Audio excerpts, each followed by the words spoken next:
Assalomu alaykum. Assalomu alaykum ustoz. O'tiring.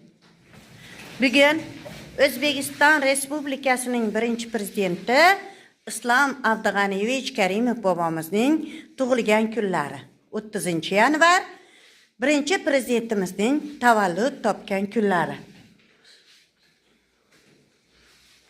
Bugun O'zbekiston Respublikasining birinchi prezidenti Islom Abdug'aniyevich Karimov bobomizning tavallud topgan kuni.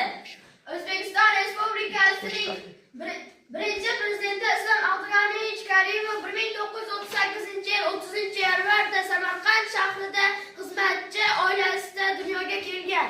O'zbekiston davlatining asoschisi edi. U hayoti davomida vatanimizni gullab yashnashi uchun mehnat qildi. O'zbekiston Respublikasining davlat bayrog'i 1991-yil 18-noyabrda qabul qilingan.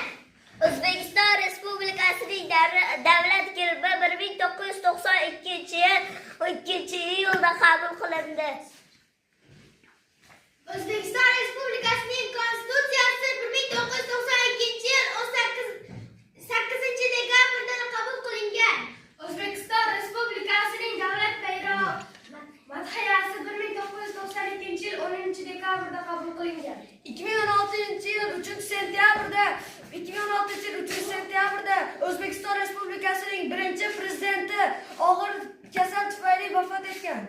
O'zbekiston Respublikasining birinchi prezidenti Islom Abdug'aniyevich Karimov vatanimizni gullab yashnashi uchun, mustaqil bo'lish uchun judayam ko'plab mehnat qilgan.